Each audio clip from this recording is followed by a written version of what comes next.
kurus tiešām es uzsveru vēlreiz, es ļoti abrīnoju viņu drosmi, uzdrīkstēšanos un vēlmi kandidēt šajā visnotaļ atbildīgajā laikā un kontekstā uz šiem amatiem. Mazs bērniņš krustcelēs, kā laikstams smiltis tek caur pirkstiem. Tā mūsu dzīvība, tā mūsu brīvība. Šie dziesmas vārdi man sirdī visvairāk sasaucās ar patreizējo situāciju Latvijas televīzijā. Vecā vadība ir aizgājusi, iespējama attīstības ceļu ir daudz, bet ir zaudāts daudz laika. Un ja mēs šoreiz aiziesim pa nepareizo ceļu, apdraudāt būs ne tikai demokrātija, bet arī Latvijas kā latviskas un eiropeiskas valsts nākotne. Ir ļoti būtiska motivācijas trūkuma problēma šeit televīzijā, jo ir jāredz, kāda ir tuvākā un tālākā nākotne katram darbiniekam. Jo man teiksim, iepazīstoties un runājoties ar ierīces darbiniekiem un varbūt ne vadības līmenī, nav šādas izpratnes par to, ka cilvēki ir stabili uz savām kājām un zina, ko sagaidīt no organizācijas, kurā viņi visi strādā. Un turklāt sabiedrībai nevar prasīt lielāku uzticēšanos, kā ir uzticēšanās iekšēji. Tādēļ tas ir būtiskākais, kas ir jārisina, un vienkārši ir jāpanāk prestižs. Pats galvenais jautājums šajā Latvijas televīzijā pašlaik tā ir šī identitāte, par ko runāja jau iepriekšējie mani sānceņši, varētu teikt. Bet tad to var panākt tikai vienīgi šajā mājā nodarbinot vai strādājot stipriem cilvēkiem. Man ļoti žēl, ka šajos 11 gados tā ēka, ko mēs esam visi kopā būvējuši, kas bija spēcīga ēka, Latvijas televīzija kā zīmols, kā sabiedriskā televīzija, kurā ieklausījās, kuru respektēja, tātad žurnālisti, kur šeit strādā arī tagad, kur vairs šeit nestrādā, kā Raibs Trautman, Jānis Domburgs, Ilze Jaunāks un vēl daudz citu, tā skaitā tehniskie darbinieki, talantīgi operatori, režisori, spiesti strādāt citās vietās. Un, ziniet, tas ir tas, kas man šajā laikā visu laiku ir tā, godīgs pat sāpējis. Tie pirmie un galvenie uzdevumi, kas būtu Latvijas televīzijai, ir atgūt varbūt to zaudēto ekonomiski aktīvo skatītāju, kas ir bijis visu laiku lojāls Latvijas televīzijai. Man šķiet, ka ir ļoti nopietni jāpadomā par to, kā televīzija izskatās publiski, jo kaut kā ir sanācis tomēr internetā lasīt, ka ir pamatā ļoti daudz negācijas saistībā ar Latvijas televīziju, un tas būtu arī branda jautājums. Par plānu. 2 virzieni - saturs un komunikācija.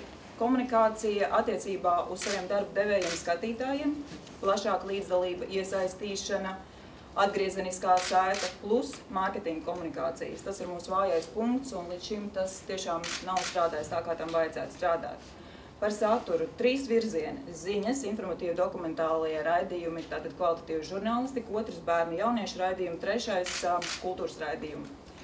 Paredzu, ka šo saturu var realizēt tad, ja mēs ieviešam dažādas sistēmiskas risinājumus Latvijas televīzijas iekšienē. Viens no tiem ir kvalitātes menedžments. Tas nozīmē pilnīgi skaidru un neatkarīgu redakcionālā politika, kvalitātes menedžments, skaidrs un augstas prasības, kvalitātes standarti visiem tiem, kas veido saturu. Tas ir motivējošs darba atalgojums, apmācības programma un kvalitātes kontrole. Tas, ko es meklēju, tas, ko es atrodu, ir pietiekami interesantas diskusijas, zināmā mērā analītika, kultūras raidījumi, kā piemēram kultūras, kas man šķiet ir raidījums ar savu unikālo skatījumu. Savukārt to, ko es gribētu redzēt, bet ko es neredzu, ir moderna forma, kā arī pietiekama distance no kādas komerces vidas. Tas, ko es atrodu, un kam arī ir jābūt sabiedriskai televīzijai, ir ziņas, ir daudzpusīgi, ir izglītojošie raidījumi, ir analītiskie raidījumi, ir, teiksim, sports, ir kultūra, tādas lietas. Tā tīri pēc ģimenes spriežot, tas, kas ir tīri objektīvi, ka esot visai ģimenei mājās, teiksim, pārslēgt uz Latvijas televīziju, tomēr prasa zinām vecāku argumentāciju, jo jauno publiku neuzrunā. Tad grib redzēt raidījumu, kas notiek Latvijā, atgriežamies ēterā, ja tu būtu mūsu ģenerāldirektors atkal, ko tu darītu, lai raidījums atgrieztos ēterā? Kas būtu tie tavi soli? Es jau teicu, ka man tāds zināms deja vu sajūta, jo 98. gadā sākot strādāt Latvijas televīzijā, man nācās saskarties ar to, ka Latvijas televīzija bija tiesvedībā ar Jānu Domburu.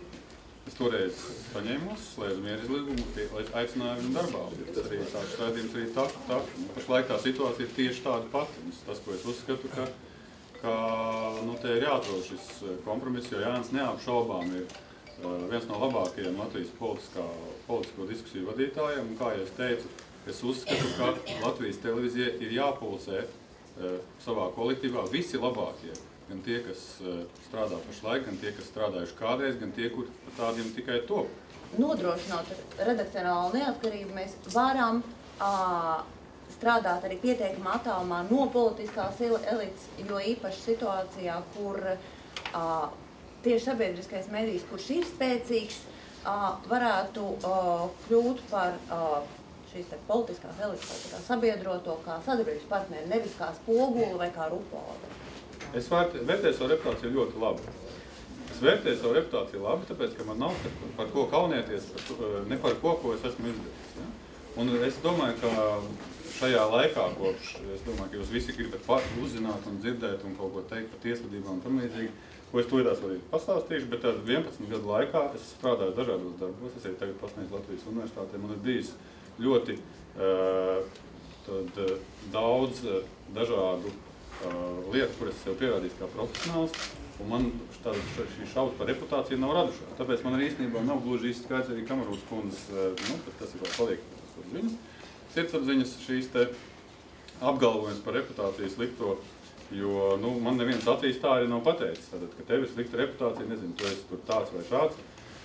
Arī tas jūs pieminētās tiesāšanās vai notiesāts. Es nekad neesmu bijis notiesāts. Es nekad neesmu bijis tiesāts, un neviena tiesa nav izskatījusi manus kaut kādus nelikumīgus pārkāpumus. Televeikala skatloks ir apmaksāts raidlaiks. Un šis ir viens no veidiem, kā uzņēmums visus šos iepriekšējos gadus ir pelnījis naudu. Ir ieņēmuma plāns, ka mums vajag tik un tik tūkstošus vai miljonus, un daļa no šī ienākuma sadaļas, tātad mēs varam nopelnīt ar televeikala skatlogiem. No kanāla viedokļa, no satura viedokļa, mēs vienmēr esam bijuši pret, tas ir pilnīgs absurds, tas kropļo visu industriju, tas kropļo izpratni par žurnālistiku, un tam nav nekāda sakara ar kvalitātes kritērijiem kā tādiem. Tas ir izkropļojis visu kanālu un kopējās televīzijas reputāciju, tāpēc, ka televeikala skatloga veidotāji nav Latvijas televīzijas darbinieki. Viņi pērk no Latvijas televīzijas ētera laiku un aizpild to pēc savas saprašanas. Tā pašā laikā, protams, ka tā ir viena no sastāvdaļām, kas televīzijā eksistē. Mēs katru gadu par to runājam, ka mēs viņus negribam, bet mēs savā kompetencē no satura viedokļa esam zemāki, pēc subordinācijas zemāk tāds ir bijis uzstādījums. Mums ir ieņēmuma plāns, un mēs gribam pelnīt arī šādā veidā. Tā kā tas ir tiešām jaunās valdes lēmums, vai mēs turpinām pelnīt. Ja 3,9 miljoni bija 2001. gadā budžets, un mēs toreiz jau finanšu direktoru runājam, ka, lai attīstītu kultūras un bērnu un sporta raidījumu bloku pietrūks nepilns miljonus, tad šajos gados, 11 gados, es skaties Latvijas televīzijas budžets savu zinātniskā pētījuma darba ietvaros, var pateikt tā, ka budžets dažus gadus pat ir bijis 3-kārši lielāks. Tagad tas ir dubultojies. Jums šeit ir 3-kāršojušās algas par šo laiku.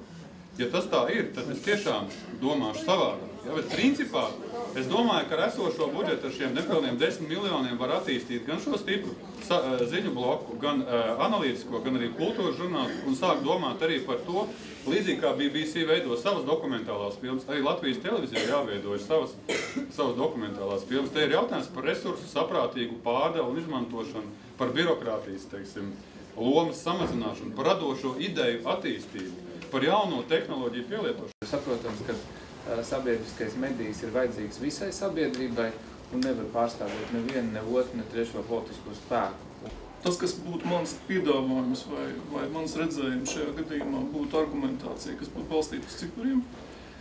Tas būtu piedāvājums un acīm redzot kaut kāds novērtējums tām lietām, kas ir jau izdarītas un ko vēl var izdarīt.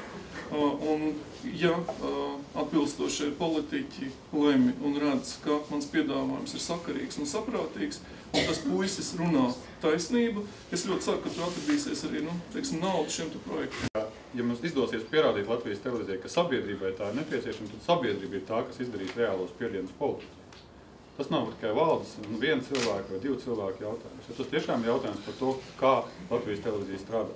Vislabākais veids, kā nodrošināt labvēlīgu politiķu attieksmi, ir veidot saturu, kas veicina skatītāju lojalitāti. Es saprotu, mēs runājam tagad par šo e-pastu un sarakstu. Jā, mēs saprotam par to, kas jūsu acu priekšā, saprot, jūs sakat, ka jūs nezinājāt. Pirmkārt, jāsāk ar to, ka ziņu dienesta, atbildība par ziņu dienestu bija valsts priekšsēdētājiem, nevis man.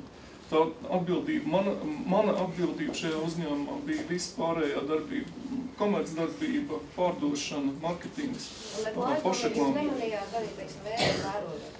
Atklāt runājot, nē, jo šīs simpātijas viņas bija, un mēs viņas varējām redzēt, bet vai tur bija, teiksim, kaut kāda sadarbība vai nē, es negribu to komentēt, tas nav mans pieņēmums. Es skatos sporta pārēdi LTV7 un uzskatu, ka sporta pārēdi nacionālā nozīmē tātad tur, kur mūsu sportisti ir pasaulē, ir obligāti jābūt visām, teiksim, šī faktiski sabiedriskās televīzijas tēlam ir jāietver šī doma, ka mēs sekojam mūsu valsts izciliem sportistiem.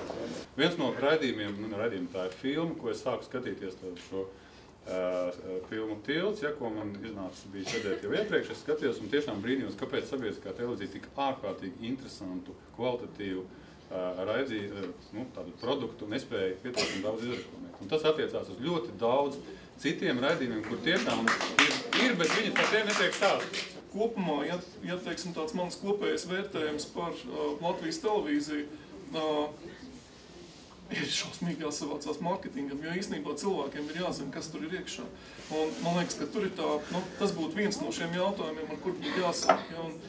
Protams, ka mana acs uzreiz kliedz par to, ka vīri vai tur nevajadzēja trešo kameru vēl kaut kur likt klāt, jo ar divām izskatās pa vāju. Ja? Bet kopumā, teiksim tā, ir lietas, kuras ir veidotas ļoti labi.